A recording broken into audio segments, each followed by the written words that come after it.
அன்பான இனிய உறவுகளே, அடடடடா சூப்பருங்க. சேதுவுக்கும் தமிழுக்கும் லவ் இப்போ தாங்க ஒர்க் அவுட் ஆகுது. கல்யாணத்தை படக்குன்னு முடிச்சு போகிறாங்க சீரியலில். அதுக்கப்புறம் பிரித்து வச்சிடுறாங்க.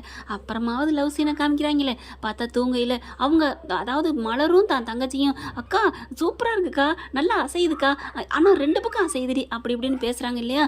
அதெல்லாம் இவருக்கு கேட்க கேட்க அப்படியே மனசெல்லாம் ஏங்குது. தூங்கிக்கிட்டு கீழே எந்திரிச்சு போய் தானே அப்படியே வயிற்றுல, தமிழ்ச்செல்வி வயிற்றுல போய் தொட்டு பார்க்குறாருங்க. அப்படியே காதை வைக்கிறாரு, கண்ணை வைக்கிறாரு, அப்படியே கவனிச்சிடுறாங்க. ஏங்க, ஒரு பொண்ணுக்கு உணர்வு தெரியாமல் போயிரும் தொடுறது, அதுவும் புருஷன் தொடுறது தெரியாமல் போயிருமா என்ன? அப்படியே முடிச்சு பார்த்துட்டு அவங்களும் கண்ணு கலங்குறாங்க. ஆனந்த கண்ணீர் தான் சொல்லணும். இவரும் அப்படியே ததும்புதுங்க. ஆன்னு அப்படியே ஒரு மாதிரியாக மியூசிக் கொடுக்குறாங்க பாருங்க. செம்ம சீனுங்க. அப்படியே உண்மையாகவே புருஷன் பொண்டாட்டி மாதிரி தத்ரூபமாக நடிச்சிருக்காங்க. அடுத்து போய் தனியாக போய் படுத்துக்கிறாரு. காலையில் அதுக்கப்புறம் கிளம்ப பார்க்குறாங்க. ஹாஸ்பிட்டல் கிளம்புறாங்க, அதாவது கல்லூரிக்கு கிளம்புறாங்களா. இவர் என்ன பண்ணுறாரு, கரெக்டாக வண்டி எடுத்து வச்சுக்கிறாரு. இவங்க போகிறாங்களா, போய் இங்கே பஸ் ஸ்டாப்பில் போய் வண்டியை நிறுத்துறாரு. போய் முன்னாடி நிப்பாட்டாரா, என்ன அப்படிங்கிற மாதிரி கேட்குறாங்க நம்ம தமிழ்ச்செல்வி. நீ தனியாலாம் நடந்து போவேனா, வயிற்றுல குழந்தைய வச்சுக்கிட்டு நான் கொண்டாந்து விடுறேன் வா அப்படிங்கிறாங்க. என்ன திடீர்னு அக்கறை புதுசா அப்படின்னு கேட்க, அது அப்படித்தான், நீ வாடி அப்படிங்கிறாங்க. இன்னைக்கெல்லாம் என்கிட்ட 300 ரூபாய் இல்லைப்பா அப்படிங்கிறாங்க. சரி 300 ரூபாய்லாம் இப்போ தரவேணா, நீ மெதுவாத்தா, அதெல்லாம் நான் கடங்காரியாக விரும்பலை. தராடி கழிச்சுக்கலாம், நீ வாடி உட்காரு அப்படின்னு சொல்லி உட்கார வச்சுடுறாங்க. காலேஜ் வரைக்கும் போயிடுறாங்க. போகையில் அப்படியே போகிற வழியிலே பார்த்தீங்கன்னா அப்படியே அவங்க தோல்லே சாஞ்சிடுறாங்க. என்ன என்ன அப்படின்னு சொல்கிறாரு. எனக்கு ஒரு மாதிரியாக மயக்கமாக வருது, அதாவது காதலோட சாயிறதும் அப்படியே ஒரு மாதிரியாக சோகத்தில் சாயிரும் தெரியும். ஆனால் இவங்க ஃபஸ்ட்டு டச் ஆனோன்னு இவருக்கு ஒரு மாதிரி ஆகுது. அதுக்கப்புறம் பார்க்குறாரு, அப்படியே சோர்ந்து தலையெல்லாம் சாஞ்சிருது. டக்குன்னு வண்டியை நிப்பாட்டிடுறாரு. என்னம்மாச்சு என்ன அப்படின்னு சொல்லிட்டு இறங்கிட்டு கேட்க, எனக்கு ஒரு மாதிரியாக மயக்கமாக வருது, வயிறும் வலிக்குது அப்படிங்கிறாங்க. சரி நீ காலேஜுக்கு போவேனா, நமக்கு ஆஸ்பத்திரிக்கு போவோம் வா அப்படின்னு சொல்லி கூப்பிட்றாரு.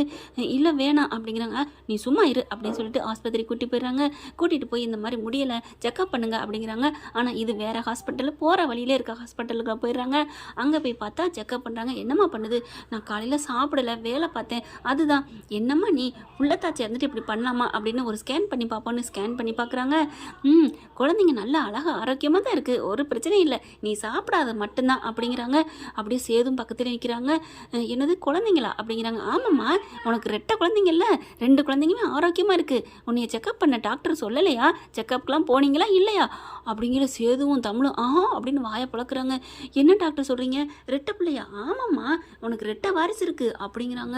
அப்படியே தூக்கி வாரி போடுது. சேது வந்து, டாக்டர் என்ன சொல்கிறீங்க? அட ஆமாங்க, முன்னாடி டாக்டர் சொல்லவே இல்லையே. அப்போ சொல்லியிருப்பாங்க, யாராவது மறைச்சிருப்பாங்க. ஓ, இதுதான் எங்கள் அம்மாவும் பாட்டியும் ரகசியமாக பேசுனாங்களா அப்படின்னு தமிழுக்கு தெரிஞ்சு போயிடுது. என்ன சொல்கிற தமிழ், அடிக்கடி அவங்க குசு குசுன்னே பேசுனாங்க, நான் வந்தால் நிப்பாட்டிடுவாங்க. அதான் பாட்டி எதாக இருந்தாலும் 2 வாட்டி சாப்பிடு, 2 வாட்டி குழி, எதாக இருந்தாலும் டபுளாக சொன்னாங்களா அப்படிங்கிறாங்க. எது எப்படியோ குழந்தை நல்லா இருக்குது, நீங்கள் நல்லா சாப்பிடுங்க அப்படின்னு சொல்லிட்டு மாத்திரைங்க கொடுக்குறாங்க, சத்து மாத்திரை. அதுக்கப்புறம் டாக்டர் அப்படிங்கிறாங்களா, என்ன நான் என் பொண்டாட்டியை தனியாக பார்க்கணும் அதுதானே, சரி நான் போகிறேன் அப்படின்னு வெளியில் போயிடுறாங்க.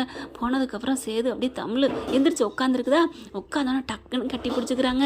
நெத்தியில் முத்தம் கொடுக்குறாரு. தமிழ், நீ 2 குழந்தைய சுமக்கிறியா அப்படின்னு கட்டி பிடிக்கிறாங்க. எனக்கே தெரியாது மாமா அப்படின்னு சொல்லி கட்டி பிடிச்சிக்கிறாங்க. அவங்களுக்கு சந்தோஷம், அளவில்லா சந்தோஷம், ஆனந்தம் ஆகுது. என்ன சொல்கிறதுன்னு தெரியல. தமிழ், இனிமேல் பார்த்து இறங்கு. ஏன் 2 பிள்ளைய நான் மட்டும் பார்த்து இறங்கணுமா? இல்லைடா, ஒரு குழந்தைய சுமக்கிறதே கஷ்டம், நீ 2 குழந்தைய சுமக்கிற, வேணாம் தமிழ், நீ பார்த்து பத்திரமா இறங்கு அப்படின்னு மெல்லமாக இறக்குறாங்க. அதுக்கப்புறம் வெளியில் வராங்க.